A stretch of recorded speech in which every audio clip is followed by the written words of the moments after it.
O reino do céu é como um patrão que saiu de madrugada para contratar trabalhadores para a sua vinha. Combinou com eles uma moeda de prata. Senhor, aqui, senhor. Senhor, vamos para a minha vinha. Lhes pagarei uma moeda de prata.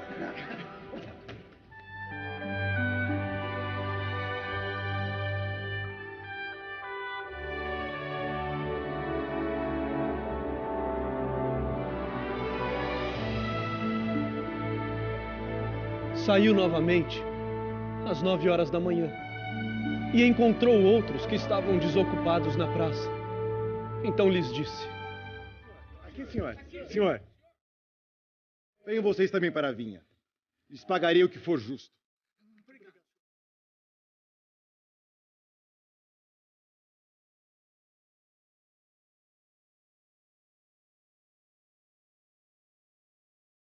O patrão retornou ao meio-dia e às 3 horas da tarde e fez a mesma coisa.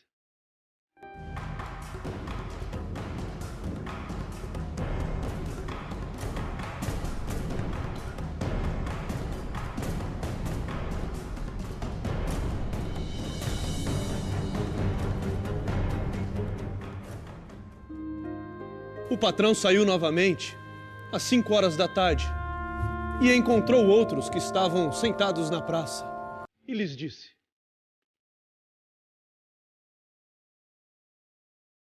Por que vocês estão um dia todo desocupado? Ninguém nos contratou. Não fomos chamados. Então, vamos para a minha vinha. Ok, obrigado.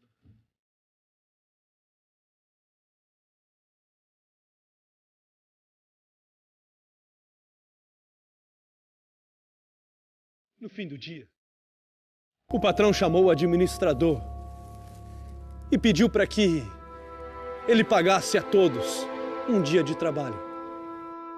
Chame os trabalhadores. Pague uma diária para todos. Começando pelos últimos e terminando pelos primeiros. Trabalhadores, venham receber os últimos que vieram.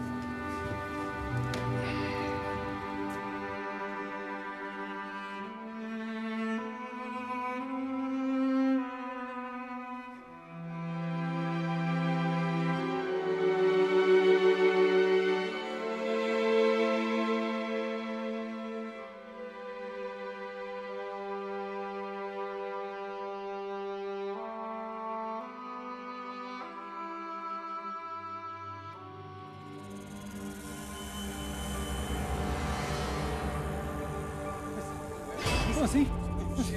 Mas, senhor, aqueles trabalharam apenas 1 hora. E tu igualastes a nós, que suportamos o calor e o cansaço do dia inteiro? Isso é uma injustiça. Como assim? Amigo, eu não fui injusto com você. Por acaso eu não tenho direito de fazer o que quero com aquilo que me pertence? Ou vocês estão com inveja da minha generosidade? Não combinamos uma moeda de prata? Tome suas coisas e vão para suas casas. Quero dar aos outros que foram contratados no final o mesmo que dei a vocês.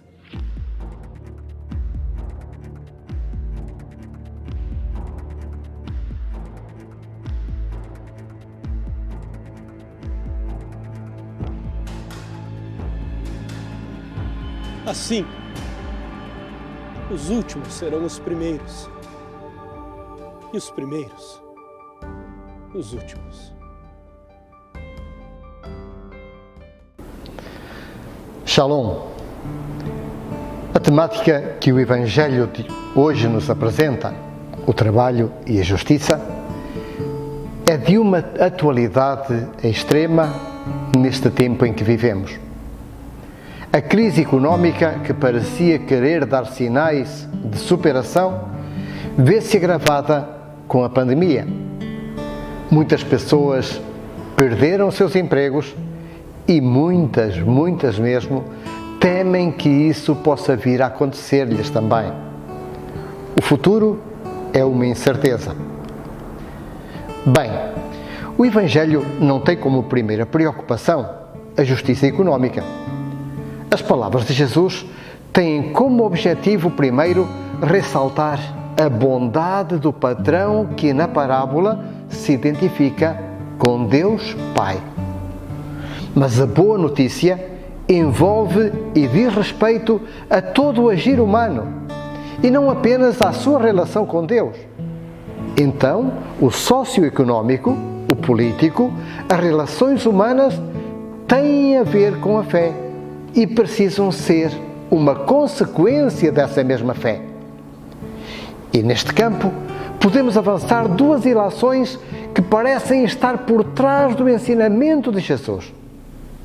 Primeiro, a dignidade da pessoa humana é prioritária. A pessoa não vale pelo que produz, mas pelo que é. Segundo, a economia precisa estar ao serviço da dignificação da pessoa. A economia não pode ser o eixo sobre o qual gira a vida humana. É apenas um instrumento, nunca um fim. Vamos por partes, começando por entender o contexto. Com a invasão romana, muitos proprietários da Galileia haviam sido extorquidos de suas terras em favor, talvez, de ex-militares reformados do exército ou de aliados políticos dos romanos. Para sobreviverem e sustentarem suas famílias, os antigos proprietários passam a ser diaristas, a serviço dos mais ricos ou mesmo dos novos donos das terras.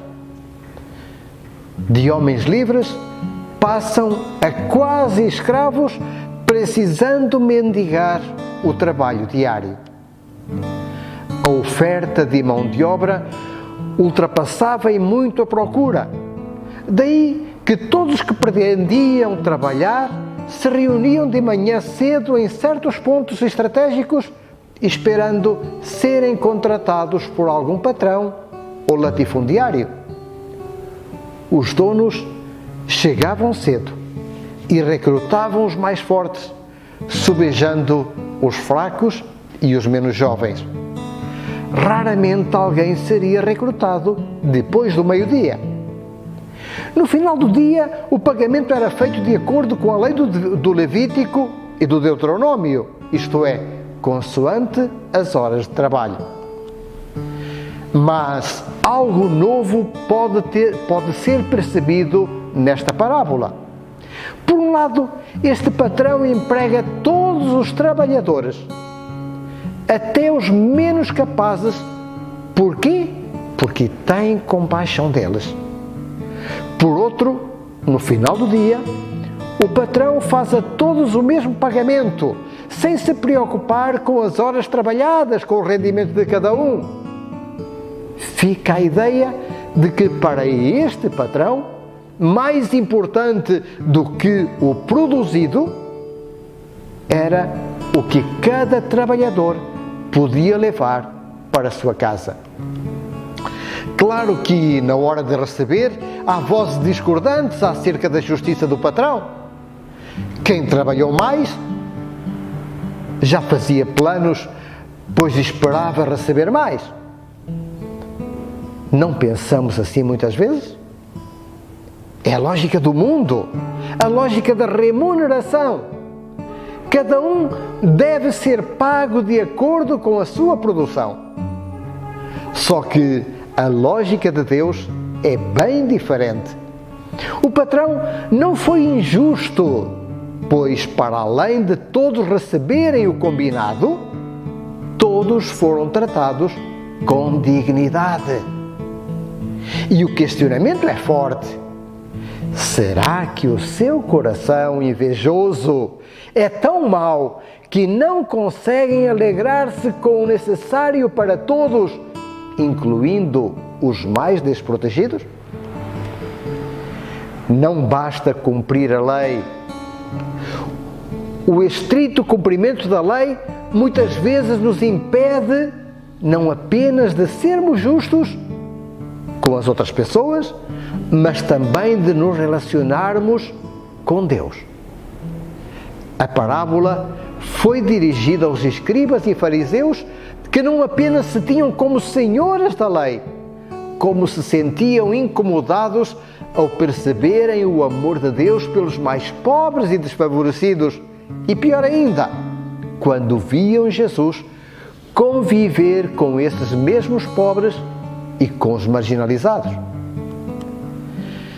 Não acontece isso hoje, quando ouvimos tantas vozes discordando da opção preferencial pelos pobres ou da humildade e bondade do Papa Francisco, quando opta por uma igreja de saída e de inclusão?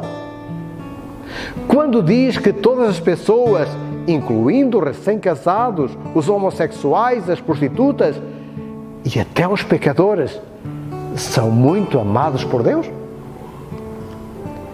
Para os escribas e fariseus do tempo de Jesus, a pobreza era tida como maldição de Deus. Como podia Jesus ficar do lado dos pobres? Era uma visão capitalista de Deus que ainda hoje encontramos muito forte entre nós. Deus dá a cada um conforme os seus méritos. A bondade de Deus manifestada por Jesus confunde esta mentalidade e questiona a inveja que é fruto da mesquinhez de coração. Também aqui vale a regra de ouro citada por Jesus em Mateus 7:12. Tudo quanto quereis que as pessoas vos façam, assim fazei-o vós também a elas. O mérito e o demérito do Antigo Testamento vêem-se superados pelo amor misericordioso do Novo, que nos convida a sermos próximo. Também as relações laborais e as relações sociais precisam ser geridas pela caridade, que é o amor de Deus em ação, e pelo respeito, que é o reconhecimento do outro como pessoa, como filho, como filha de Deus, como próximo. Olhemos o texto pela ótica da salvação. Deus nunca se cansa de vir ao encontro do homem, mesmo que ele falte aos diversos encontros, pela madrugada, na hora terceira, na sexta ou na 11ª. Ele não olha o produto do trabalho ou o mérito de cada um.